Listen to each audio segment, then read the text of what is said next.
Hi, I'm Kenzie. Welcome back to my podcast. If you're just joining, welcome. Get your hot chocolate and fuzzy slippers, because today we will be talking about my 12th Blue's Clues VHS, Blue's Big Holiday.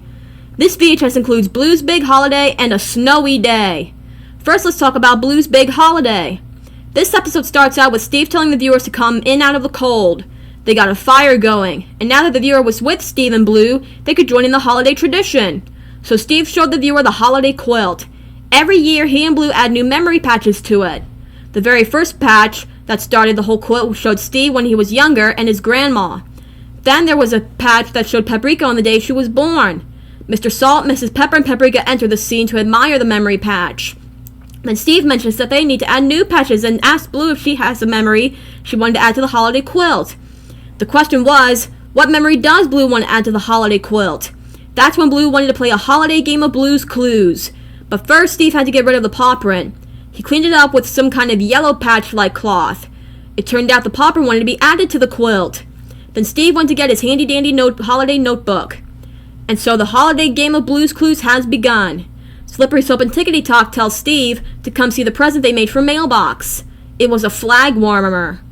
That's when this viewer spotted the first clue, which is 4 little prints. After the first clue was found, Steve and Blue spot their snow globe. They skidoo into it and discover they were in Toyland. Then we see a doll crying that she is different from the other toys. She thought no one wanted her as a present because she was different. It turned out she was just wearing a different colored dress, orange. Steve thought the orange dress was unique. Then he thought Blue's friend Orange Kitten would love to have a unique doll with an orange dress. It would be perfect for her. So Steve grabbed a bag and the doll hopped in. Then we see some towers of blocks. The green tower of blocks was sad because he was different. It turned out he was building up and then falls down.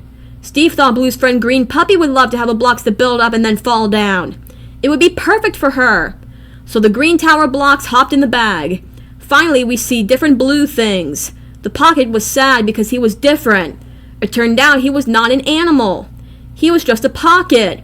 He thought nobody would want a pocket, but Steve thought a pocket would be a practical gift. Then he thought Blue's friend Purple Kangaroo would love to have a pocket of his own. I mean, his sister has a pocket, Steve mentions, but he doesn't. So the pocket hopped in the bag. That's when the viewer spotted the second clue, which is a blanket. After the second clue was found, Steve skidooed home. Blue was home already. Then they decided to deliver the gifts to their friends. So Steve and Blue put on their winter clothes and were off to give the perfect presents. When they got outside, it was snowing. Then they arrived at their first house, Green Puppy's. Through the window, Steve and Blue noticed that Green Puppy and Winona, played by Winona Judd, were decorating a tree with a star on top of it. The viewer thought they were celebrating Christmas. They decided to find out. So Steve rang the doorbell and Winona answered the door. They greet each other and Steve tells Winona that they noticed a tree and decorations. It turned out they were celebrating Christmas. The viewer was right. Steve thought what Christmas was all about. Winona explained that Christmas is a time where families get together and celebrate a very special birth. So in other words, Christmas is like a special birthday. Then Steve and Blue gave Green Puppy the blocks as a gift, and she and Winona give Steve a Christmas patch to go with her quilt so they can remember the holiday. After saying goodbye, they went to Orange Kitten's house. Through the window, Steve and Blue noticed that Orange Kitten and Sam, played by Lisa Datz, were lighting candles on a special candle holder called a menorah. The viewer thought they were celebrating Hanukkah. They decided to find out. So Steve rang the doorbell and Sam answered the door. They greet each other and Steve tells Sam that they noticed the candles on the menorah. It turned out they were celebrating Hanukkah. The viewer was right again. Steve thought what Hanukkah was all about. Sam explained that they light candles for Hanukkah to remember that we had only enough oil for one day. Instead, it lasted for 8 whole days, which was a miracle. So in other words, Hanukkah celebrates the miracle of light. Then Steve and Blue gave Orange Kitten the doll as a gift, and she and Sam give Steve a Hanukkah patch to go with their quilt so they can remember the holiday. After saying goodbye, they went to Purple Kangaroo's house. Through the window, Steve and Blue noticed a cup and corn on the makeika mat that Purple Kangaroo and Tyrese, played by Tyrese Gibson, placed. The viewer thought they were celebrating Kwanzaa. They decided to find out. So Steve waved to get Tyrese's attention, and he answered the door. They greet each other, and Steve tells Tyrese that they noticed the cup, corn, and even the candles on the Kinara. It turned out they were celebrating Kwanzaa. Before Steve could ask what Kwanzaa was all about, Tyrese explained that Kwanzaa celebrates the impact of what makes their community strong. So in other words, Kwanzaa is a celebration of being together. Then Purple Kangaroo and Tyrese gave Steve a Kwanzaa patch to go with their quilt so they can remember the holiday. Then Steve and Blue gave Purple Kangaroo the pocket as a gift. After saying goodbye, it's mail time. Steve and Blue had to hurry home. They made it just in time. I don't blame Steve for being tired after all that running. I mean, as he said, it's far. Anyway, as Mailbox gives Steve the letter, Steve gives Mailbox the present for him. Now this letter was different. It was a letter from Magenta. She was sledding down a little hill. After saying goodbye and happy holidays, Mailbox comes back and says that his flag warmer fits perfectly and it was just what he wanted. He also had a present for Steve. It was a rattle. Steve shook it and was having fun with it. That's when the viewer spotted the third clue, which is a rattle. That's also when Steve realized we had all 3 clues and it was time to sit in the thinking chair, in which Steve was already sitting in it. So convenient. It was time to think. We were trying to figure out what memory Blue wants to add to the holiday quilt, and our clues were 4 little prints, a blanket, and a rattle. Steve asked who uses a rattle. The viewer says that a baby uses a rattle. Then Steve wondered who, as a baby, would use the blanket and make those prints. The viewer guessed correctly that Blue wants to add a memory of her as a baby to the holiday quilt. At that point, Steve realized we just figured out Blue's clues. After the celebratory song, Blue added the patch of her as a baby to the holiday quilt. It was perfect. Then Tickety Talk, Slippery Soap, Shovel, and Pail come to show us their memory patches. Tickety made a patch of her and Grandfather Clock. Slippery made a holiday bubble snowman. Shovel and Pail made a snow castle. Steve showed his friends the holiday patches of Christmas, Hanukkah, and Kwanzaa. Mr. Salt and Mrs. Pepper come with snowball cookies.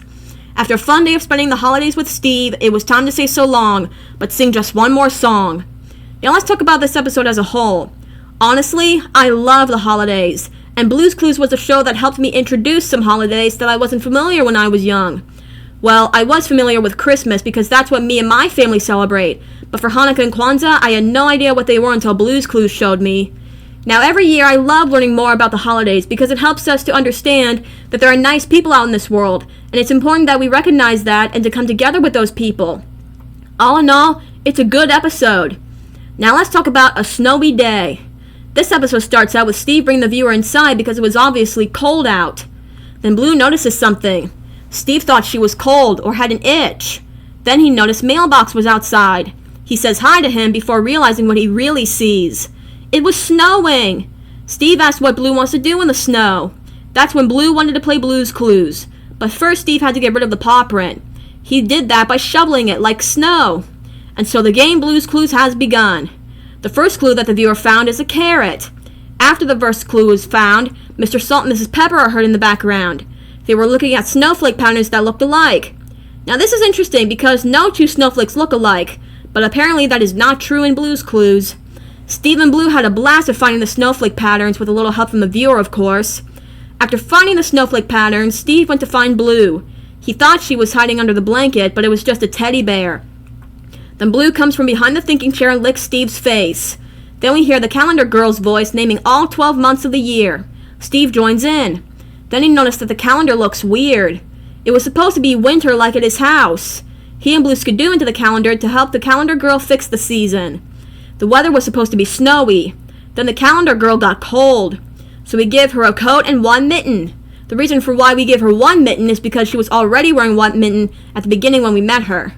Finally, we fix the activity on the pond. A kid gets out because you can't swim outside in the winter time. It's just too cold. But you can ice skate. After fixing the calendar, Blue and Steve skidoo home.